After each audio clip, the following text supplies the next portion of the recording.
Pas ke fokusin ka muzika?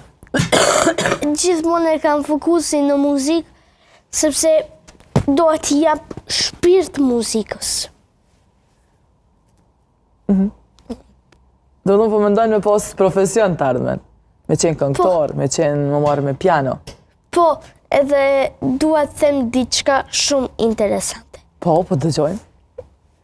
Libri që unë po lexoj është Fala nga fshati i Stereo Spase.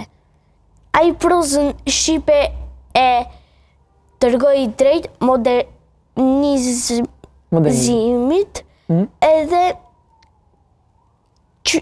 standardizimi i gjuhës shqipe nga Stereo Spase më frymëzoi mua, prandaj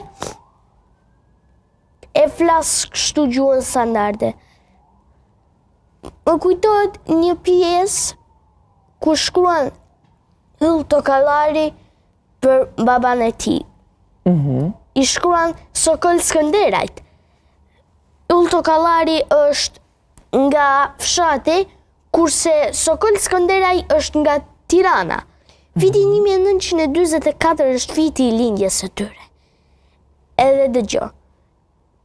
Babai i tij ka qenë një luftëtar trem, edhe kishte dalë partizan në vitin 1942.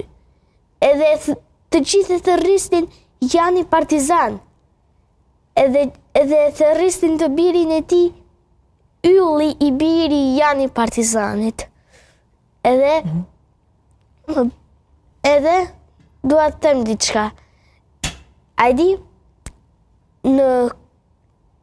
në maj të vitit 1944 u bashkua me të gjithë partizanët për të luftuar kundër tradhtarëve të vendit. Ai lindi në korrik të vitit, edhe Ylli ruan një letër që ja ka dërguar nënës së tij. Nëna e tij quhet Eleni ose Lenk, siç e thërret gjyshja e tij. Edhe dua të them diçka. Ja si ishte letra. Lenka ime e dashur. Nuk e merr dot me mend sa i gëzuar jam, sa jemi të gëzuar që kemi një djalë. Më duket sikur linda unë përsëri. Edhe i ka